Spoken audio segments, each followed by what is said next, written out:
My name is Owen Drake, and I want to tell you something about orders. I follow orders. I have always followed orders. 8 years in deep space operations, 4 different postings, 3 different command structures, and I have never once been written up for insubordination because I understand the value of a clear chain of command and I respect it genuinely, not just professionally. But there is a line. Every person who has ever served in anything knows where that line is. It is not written in any regulation. It does not appear in any training manual. It is the line where following the order becomes the wrong thing, not technically, not procedurally, but actually and completely. And once you see it, you cannot unsee it, and the only question left is whether you are the kind of person who steps over it, or the kind who does not. I have always known which kind I am. The order came from Commander Vale Sorn, senior officer of Station Helvar, 4, given to me in a supply corridor on level 330 seconds after the Crethio boarding party came through the main docking seal. She had pulled me into the corridor because I was the closest crew member to her position when the alarm sounded, and she had assessed the situation in the time it took most people to understand what the alarm meant. "Stay hidden," she said. "Do not move. Do not make a sound. I need you out of their count." Then she walked out to meet the boarding party, and I pressed myself into the supply corridor and listened. I followed the order for 4 minutes.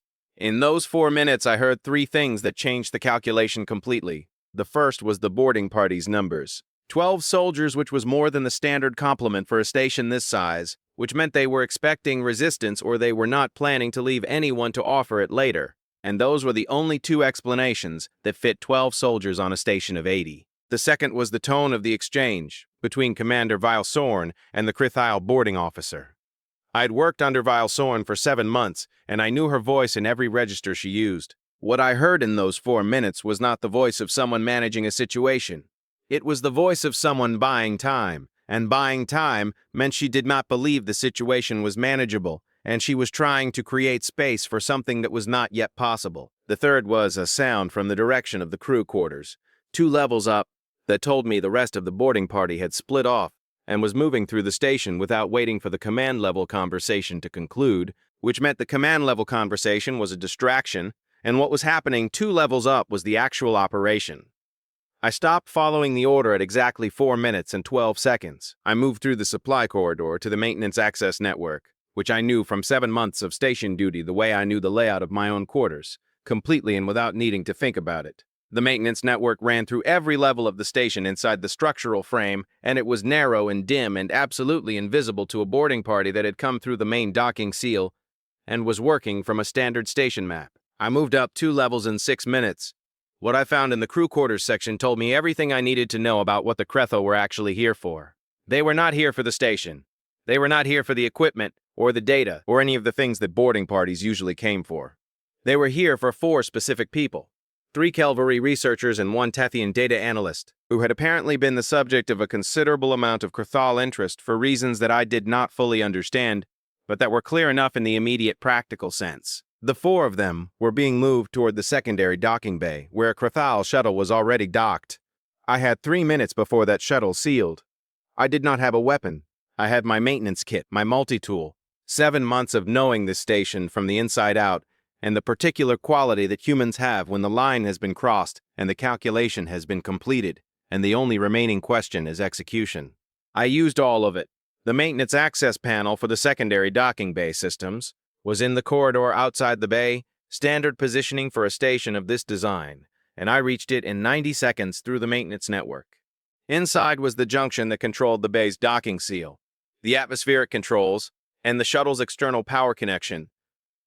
Because docked shuttles on this class of station drew supplementary power from the station grid during boarding operations to conserve their own fuel cells. I disconnected the external power connection first, because a shuttle on fuel cells only had limited power for its docking systems, and limited power for docking systems, and limited power for docking systems meant the seal could not be completed remotely. Then, I activated the bay's atmospheric alarm, which was a separate system from the main station alarm and which triggered a mandatory evacuation protocol that locked the bay doors from the inside. Because atmospheric alarms in docking bays were treated as potential hull breach events, and the protocol was designed to contain the bay until the situation was assessed. The bay doors locked with the Krethahal soldiers and their 4 captives inside the bay, and the shuttle unable to complete its docking seal. I had 40 seconds before someone with more authority than the bay's automated system overrode the lockdown. I used 30 of them to get to the internal communications panel in the maintenance corridor and send one signal on the station's emergency frequency, with the bay's location, the situation, and the specific information about the 4 people inside. Then I got out of the maintenance corridor and into a position where I could see the bay doors and waited. The next 12 minutes were the longest 12 minutes I had experienced in 8 years of deep space operations, and I have had some long 12 minutes. What happened was not clean or simple, because nothing real ever is. The Krethahal soldiers in the bay were professional, and they adapted to the lockdown quickly. And there were 11 of them and 4 captives, and I was one person, in a maintenance corridor with a multi-tool. But the signal I had sent reached the Outer Belt Patrol relay before anyone overrode the emergency frequency, and the Patrol Authority had a fast response vessel in this sector. 7. And the atmospheric lockdown held for long enough that when the bay doors finally opened, it was not the Krethahal shuttle that left, it was a patrol vessel. I sat in the maintenance corridor for a long time after it was over. Commander Vile Sorn found me there 40 minutes later. She stood at the maintenance access panel that I had left open and looked at the disconnected power junction and the communications panel, and then at me sitting on the floor with my back against the corridor wall. She looked at me for a long moment. "You followed the order for 4 minutes," she said. 4 minutes and 12 seconds, I said. "Then you stopped," she said. "Yes," I said. "Bess, because of what you heard," she said. "Because of what the order had been designed to create space for." I said, "You needed something to become possible that was not yet possible." "I tried to make it possible." She was quiet. "The disconnected power junction," she said. "The atmospheric alarm, the emergency signal." "The bay systems were accessible from the maintenance network," I said. "I have 7 months of station duty. I know where everything is." "You had no weapon," she said. "No," I said. "You went into the maintenance network alone," she said. "Against 12 soldiers." "I did not go against 12 soldiers," I said. "I went around them. There is a difference." She held my gaze with those dark eyes that had been buying time for 40 minutes and were now doing something else entirely. "The 4 researchers," she said. "Alive," I said. "I know. The patrol officer told me." "Because of what you did in that corridor," she said. "Because of what you did in the main concourse," I said. "You bought the time." "I used it. It was both." She was quiet for a long time, standing in the maintenance corridor with the open panel behind her and the disconnected junction visible inside. "You disobeyed a direct order," she said. "Yes," I said. "I gave you that order," she said. "Yes," I said. "And you disobeyed it," she said. "Yes," I said. She looked at me steadily. "Owen Drake," she said. "Yes," I said. "The order," she said slowly, "was to stay hidden so that I had 1 crew member outside their count. 1 person with freedom of movement that they did not know about." She paused. "You used that freedom of movement." "You created it," I said. "It needed using." She looked at the open panel 1 more time and then back at me. "The official report," she said carefully, "will note that a crew member with knowledge of station systems responded to an emergency situation using available resources and maintained communication with patrol authority throughout."